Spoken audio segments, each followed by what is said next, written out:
How have I contributed to starting this pandemic? Maybe not, and most likely you'll answer me, I didn't start it.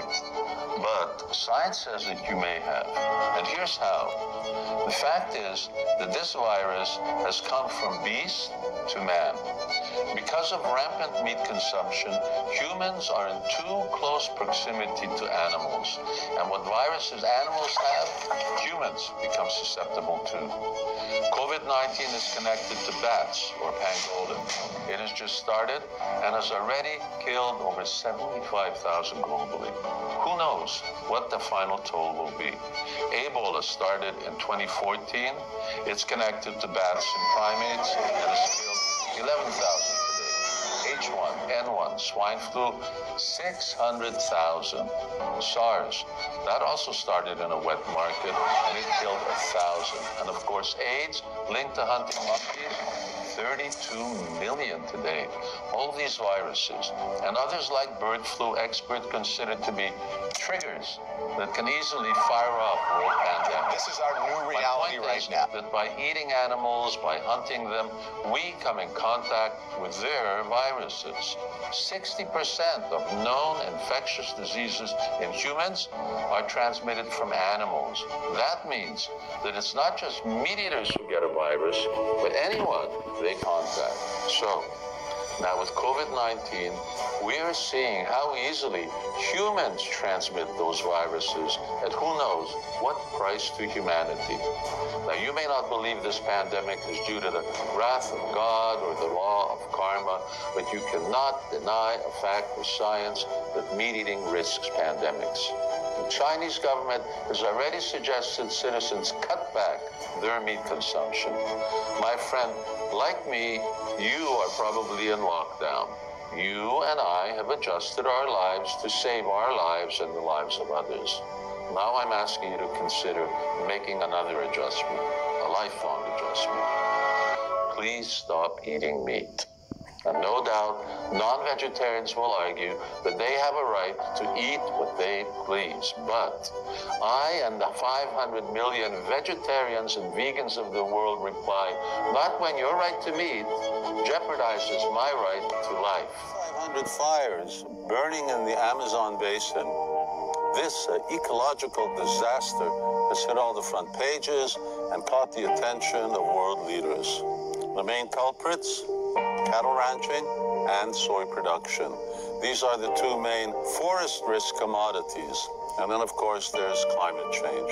And while we sit at home comfortably in outrage, watching as firefighters try to tackle the blaze, commentators, NGOs, and politicians are weighing in, giving their own perspectives, offering no real solutions. But the Amazon fires are but one of the many ecological disasters scourging the world. And like the soaring global demand for beef, which is the main cause of the world losing its lungs, there are many other man-made causes for the current environmental chaos.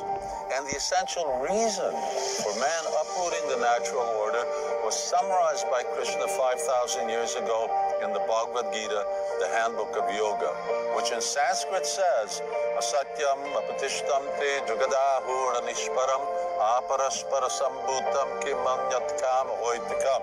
Translated, that says, gross materialists say that this world has no creator, that there is no God in control, that it has no purpose other than facilitating man's lust for pleasure and wealth. Following such conclusions, those lost to themselves and who have no intelligence engage in unbeneficial, horrible works meant to destroy the world. Just listen again to that last sentence. Those lost to themselves and who have no intelligence engage in unbeneficial, horrible works meant to destroy the world. And isn't that exactly what is happening today? Global arms sales militarizing the world, an unnecessary meat industry polluting our waters, and big oil, big tobacco, big pharma, enslaving us with destructive habits. The result? Constant threat of war, global warming, and a water crisis, and a handful of industries controlling humanity, as the Gita summarizes, unbeneficial, horrible works meant to destroy the world. By denying God's instructions on how to live, man is destroying the planet, and in the process, it's destroying itself. The Amazon fire will be put out, but the fire of lust that is driving consumers and consumerism is a far greater challenge. We must stop this madness we call progressive civilization and return to a life of restraint, a life of living with what we need, a life with a spiritual foundation, a life with divine direction. We must live together without wars, without economic disparity, and without Amazon fires. And that is possible when we base our lives on the teachings of the divine, teachings you will find if you read the Bhagavad Gita. If we change our lives from one fueled by lust, greed, and untruth to one of self-control, generosity, and honesty, we can stop Amazon fires and the other disasters destroying our planet. We can give humanity a future.